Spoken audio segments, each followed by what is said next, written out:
I'm going to show you how to install the ButtonWorx keypad repair kit in this Logitech Harmony remote. This is the Logitech Harmony 510. It's very close to the 555. The only difference is the 555 has these two buttons here, and this does not. The kit works in both of these, and there might be other models that look exactly like, in the 510, 555 range that look like this. So I'm going to show you how to install the keypad in this remote, and let's get started. The first thing you got to do, of course, is just take the back off and take the batteries off. Now this one has some corrosion in there. I'm going to clean up. I'll show you that. What I'm going to do for this right now is use some isopropyl alcohol in a toothbrush and just get the toothbrush damp and kind of cleaned up. And this is from the outside. I'm going to check what it looks like on the inside when I got it apart. If it's really nasty, sometimes if there's just corrosion everywhere, you might have to do some more work. But after cleaning this, I'm going to use deoxit on it, but I'm going to do that later. So to get this apart, we need a very fine tip Phillips screwdriver, and there's 4 screws here, and that's all the screws there are in this one. And this one, the screws were the same size, and I believe in this one, the ones in the back were longer than the front. So pay attention when you take it apart. If the screws are the same size, then you don't need to.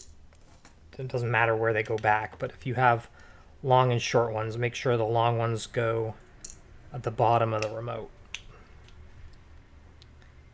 Okay, so once you get the 4 screws out, there's a bunch of snaps up each side, and you don't want to pry it off. We want to slide this thing, or a plastic, like a credit card or a plastic tool. You can use a small metal screwdriver. Just don't pry it. What we want to do is just kind of glide this up in the little seam there, and it'll just snap apart. There's dirt in there from use, but there we go. And if it's being stubborn, you can kind of angle it like that. Once you get it started, you kind of angle it and work your way up. There we go.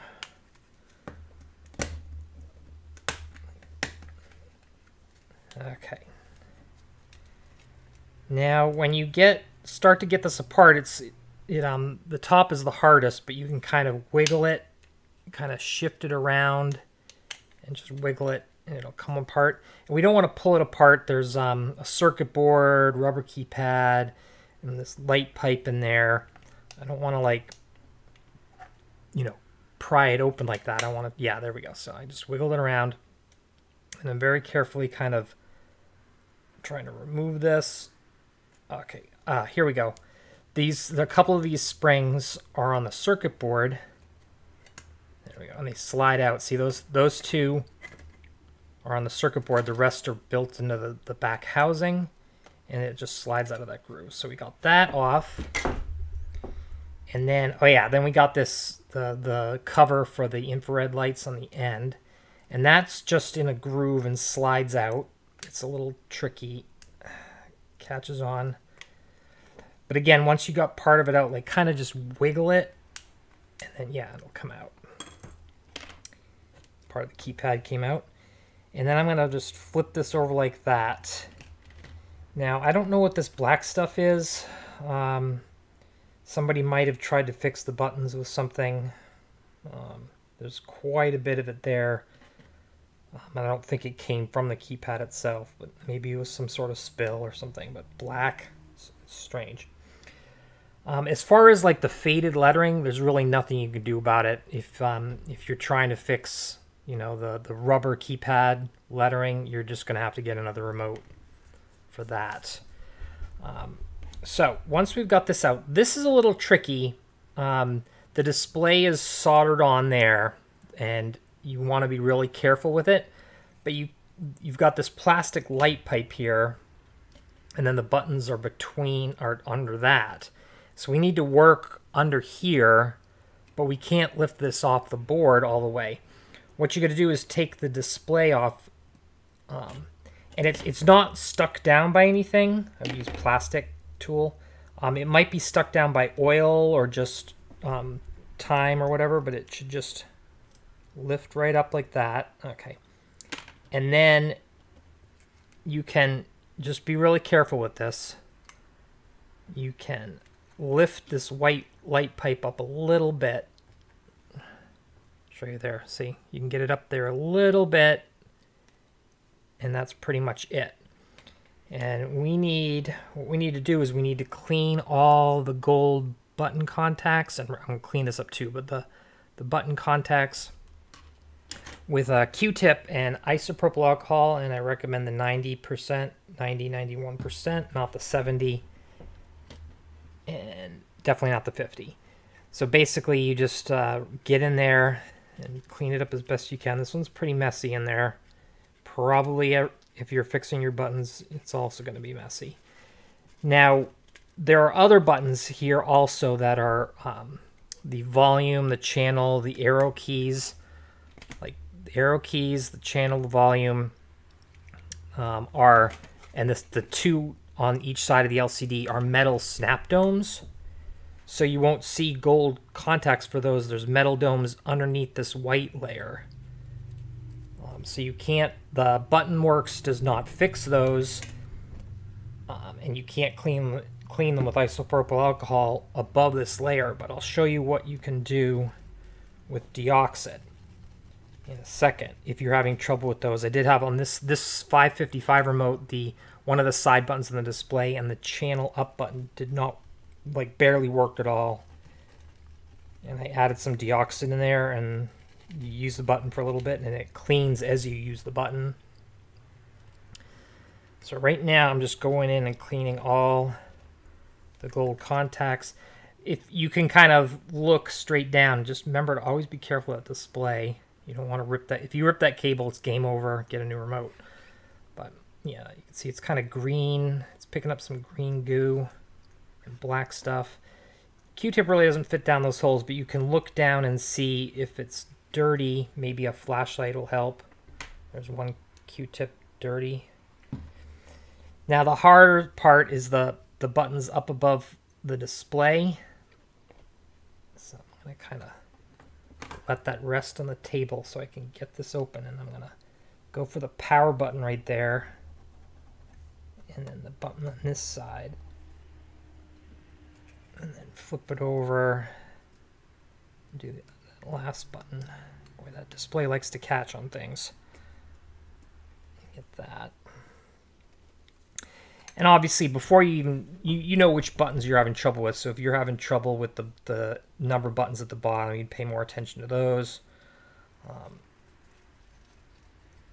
And stuff. So then also, yeah, we want to clean up any kind of gooey gunk up there. You might want to use a rag, or I'm just going to use dampen a paper towel with isopropyl alcohol and just kind of clean that up. That was really nasty. It won't affect the function, but you don't want to leave like oily goo in there. So, and then also on the rubber keypad, I mean, you can just leave it in there. The number keys come out pretty easily. I want to clean up that a little bit. Now, you could take this out and wash it with soap and water in a sink and just make sure you dry it up good. But I don't want it oily, and like, you know, if it's dirty, not a big deal. But if it's got like oils and stuff that are going to move around, we want to keep it out of our repair for the future. And the rest of these look all right. Now this one does have like more problems than other remotes I work on with the rubber buttons popping out, especially this one. I had those two buttons always just pop out. This one doesn't have it. And that can cause a little problems when you put it back together, because if the button's sticking out, I can hold down the repair pad. Okay, but see, like, this is not just falling into place. Do I have it upside down? No. It's kind of putting up a fight going back in all the way. There we go. I think it's still not there yet, but anyway. So the repair pad is silver conductive pads on this clear Mylar plastic. And it's going to go between the thicker light pipe and on top of the white layer. It just goes in there and sits down in. And you can come in underneath here, and it avoids the LCD cable and any kind of LED holes or anything on the board where the light goes in. And the bottom of it pretty much lines up with these solder tabs for the battery contacts, so that's how you kind of line it up. The other thing you do is when you put it together, there's these two plastic posts go through these two holes, so you don't want the keypad. There's holes cut out for the keypad, so those all got to line up. If you got those lined up, the keypad's in the right spot, and you can tell it's pretty close to there, these little solder bumps. But before I put this together, if you are having trouble with the buttons on the side of the display or the channel volume, you need to clean them and with deoxit, and it's got to be deoxit gold. Now the other colors, like red is the most common deoxit. The red color is it can react the gold. It won't react with the gold plating, but if there's a micro, like just tiny little dot not covering the copper underneath, the deoxit red gets in there and it starts reacting with the copper, and it turns it green, and it makes this green kind of goo in there, and then the buttons fail even faster. So you want to use the deoxit gold. Now on the side button over here on the LCDs, they've got this white thing is kind of folded over like that. So you got to kind of, if you want to clean those buttons, you got to peel this white stuff back. And remember, always be careful of that LCD display. You don't want to be tearing that off. So you can get in here and maybe use some sort of tool to help get into that layer like that. So I'm kind of prying this back, and I can see the snap dome and the gold contacts for that. So then you just need a tiny bit of this stuff in there. It's kind of hard though because of that you don't have any space to work with. But just kind of get a little bit. It's the kind of deoxit you have depends on the applicator. Really, this one here, the little bottle with the brush, and I can kind of get it in there.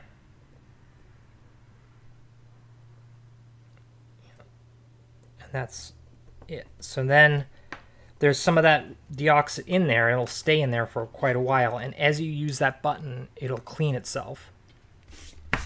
It might take, once you get the remote back, just hit the button a bunch of times.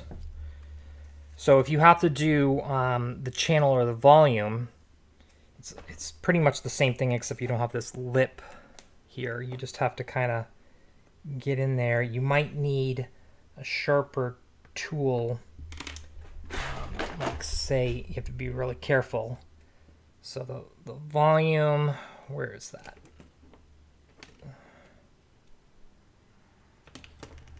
So they're right here, and you just gotta kind of get some sort of tool in there to pry that apart. It's the same thing. You would pry it up a little bit. Got some sharp tweezers or something like that. Maybe you could go in there with that. And then get some deoxit in there. If you have somebody that can help you, maybe one person can kind of hold this up while somebody else puts the deoxit in. So once, if you do need to clean any of those buttons, obviously you need to do it without this. This does come out, obviously, pretty easy if you wanted to do it later.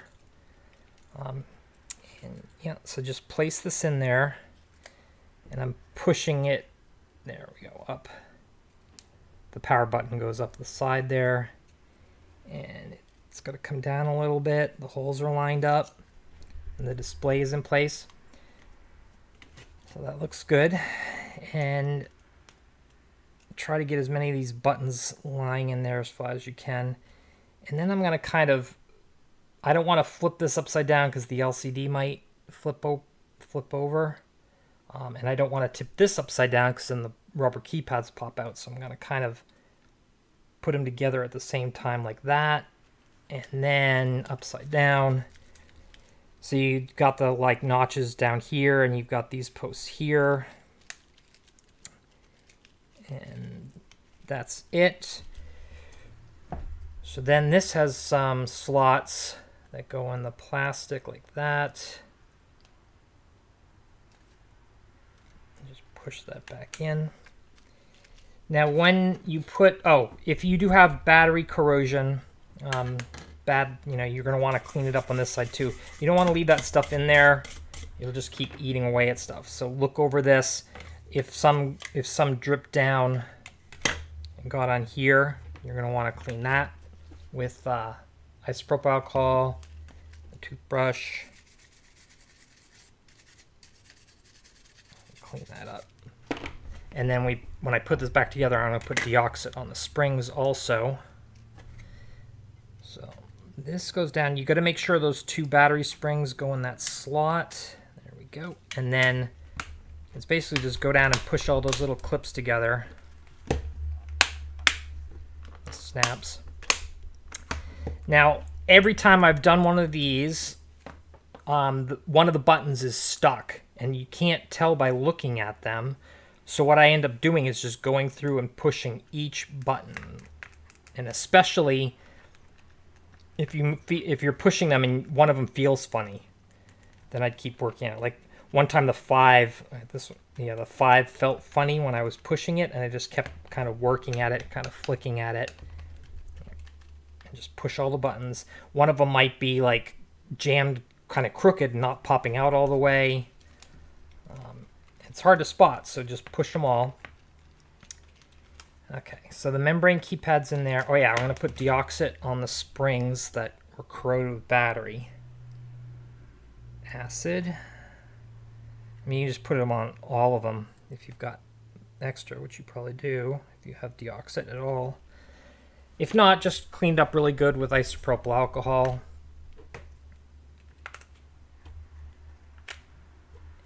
Put all those back in. Now I didn't put the screws back in yet because if you put it back together without testing it, there's probably going to be a problem. That's Murphy's Law.